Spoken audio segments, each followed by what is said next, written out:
disant que quand tu vas dédier ta vie avec tout ce que j'ai expliqué à Dieu, il y a une chose très importante que tu ne dois pas manquer. C'est la bonne terre. Dis à quelqu'un la bonne terre. Frères et sœurs, le problème des chrétiens, c'est que beaucoup prient, mais beaucoup n'ont pas les bonnes attitudes. Donc leur attitude, leur manière de faire, annule l'effet de leur prière. Lis Néhémie 10:35. Néhémie 10:35. Nous les prêtres, les Lévites et les laïcs, nous avons tiré au sort pour répartir entre nos familles respectives les périodes où nous aurons à fournir les offrandes de bois pour le temple de notre Dieu. Chaque année, comme le prescrit la loi, nous apporterons le bois nécessaire pour brûler les sacrifices sur l'autel du Seigneur notre Dieu. Chaque année aussi, nous apporterons au temple les premiers produits du sol. Nous apporterons les premiers produits du sol. Et les premiers fruits de nos arbres. Et les premiers fruits de nos arbres. Chaque année. Merci. Néhémie n'a pas dit les likes, mais il dit Alléluia. Amen. Frère, c'est important. La bonne terre, c'est quoi? Je vous dis une chose. Frère, tu peux prier. Sœur, tu peux sentir l'onction, avoir des visions extraordinaires.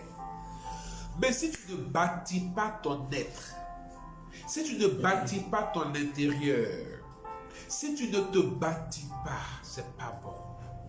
Vous savez, beaucoup prient, mais beaucoup ne sont pas attachés à la parole.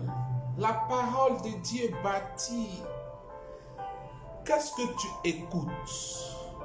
Qu'est-ce que tu entends? Qu'est-ce que tu dis?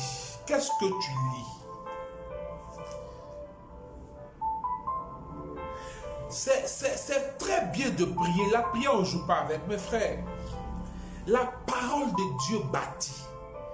L'enseignement bâtit. Faites attention à ce que vous écoutez. Il y a des endroits où il faut aller s'asseoir pour entendre certaines choses qui bâtissent ton être, qui transforment ta mentalité, qui te boostent, qui t'inspirent et te motivent. Parce que ce n'est pas d'abord la motivation, c'est d'abord l'inspiration. Il faut te bâtir. Parce que ce que tu entends, ce que tu écoutes, ce que tu vois affecte ton cœur. Le cœur, c'est la terre. C'est pourquoi Proverbe 4, verset 23 dit: veille sur les portes de ton cœur, car c'est de là que sortent les sources de la vie. C'est-à-dire, tu peux faire de bonnes prières, jeûner, mais si ton cœur est affecté par de mauvais sentiments, par de mauvais messages, vous savez, quand tu es assidu à la parole de Dieu et tu la laisses te transformer, elle corrige des choses dans ton cœur. Tu voyez, des gens peuvent te faire du mal. Des gens peuvent être médisants envers toi, peuvent être méchants envers toi, malgré que tu leur as fait du bien. Les gens peuvent te calomnier, mais ne laisse pas ces choses polluer la terre que ton cœur est. Ne laisse pas ces choses détruire ton cœur. Parce que si tu laisses les mauvais sentiments gagner ton cœur, ça aura de l'efficacité néfaste sur tes prières et sur certaines choses. Et tu vas te fermer des portes, malgré que tu auras dédié l'année à Dieu. Donc cette année, il faut savoir entretenir ton cœur. Il faut savoir veiller là-dessus et filtrer. Il faut être le vigile. Et il faut chercher ce qui te bâtit, ce qui te construit de l'intérieur, ce qui te façonne, ce qui te pousse à aller de l'avant. Si tu t'assois dans des endroits qui te polluent, quitte. Il ne faut pas jouer avec ça. Si tu t'assois dans des endroits qui ne te poussent pas à l'avant, qui ne t'envoient pas à dépasser tes limites, à sortir de ta zone de confort. Frère, en fait, on aime trop le sensationnel. On aime trop l'euphorisme. Vous savez, il faut faire un programme de prière. Tu as dit aujourd'hui la prière dangereusement prophétique. Prière pour délasser tous les démons de ta vie, les gens qui vont venir. Mais il faut faire des programmes où tu vas mettre des thèmes comme construire son être intérieur. C'est le 2.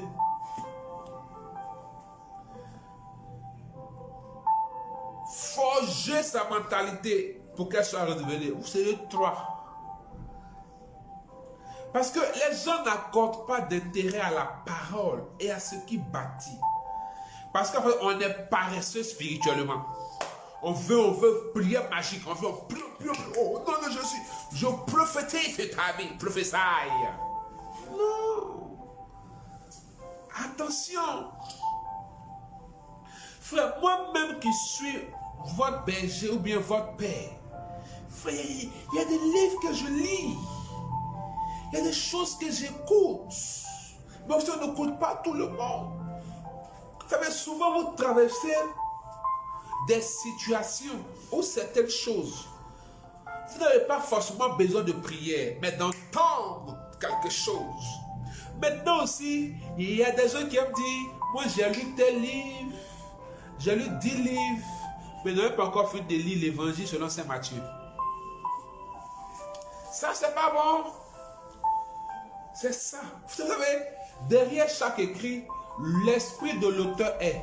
Donc, plus tu lis la parole de Dieu, plus tu es infusé. Pas effusé d'abord.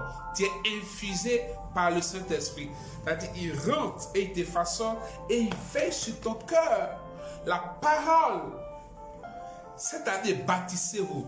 Parce que, souvent, là, tu es dans une bonne saison. Une saison où le ciel est ouvert sur ta tête et le Seigneur est en train de déclencher. Et c'est là, dans cette saison-là, quelqu'un va venir t'énerver, colère faible du ciel. Ou bien tu as, parce que quelqu'un n'a pas été récolté, tu as commencé à le calomnier. Ça ferme ton ciel. Parce que ta terre,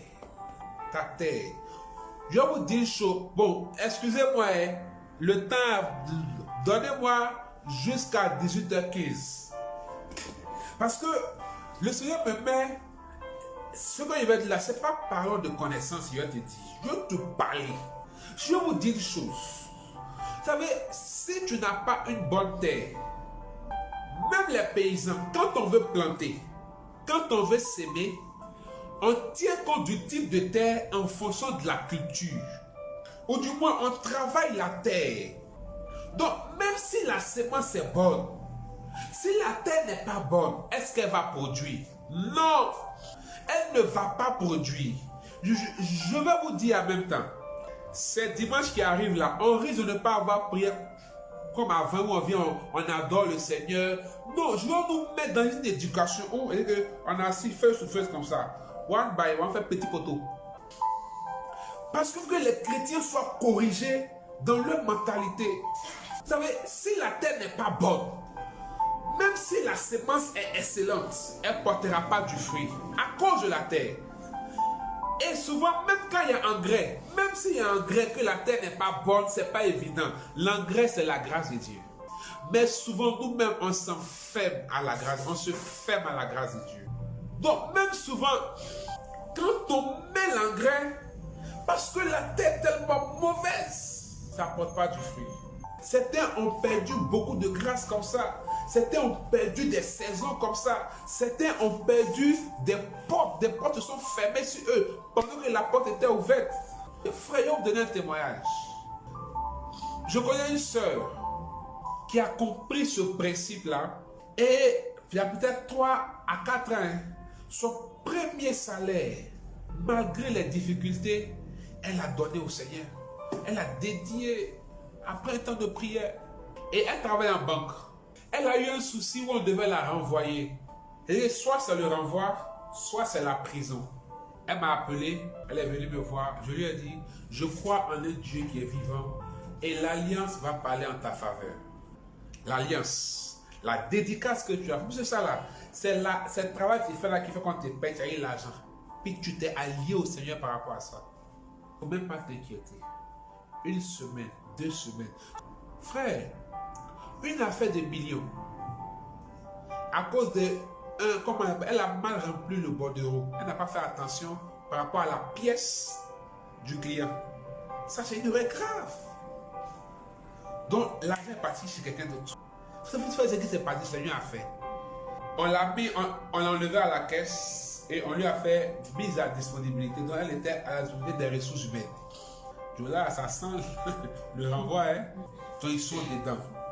Une semaine, une semaine et demie.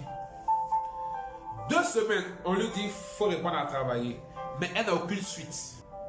Jusqu'à aujourd'hui où je vous parle là, l'affaire est restée sous silence. On ne sait pas. Elle demande même. Elle a demandé à l'un de ses patrons qui lui a demandé, mais tu parles de quoi? Ils ont oublié l'affaire.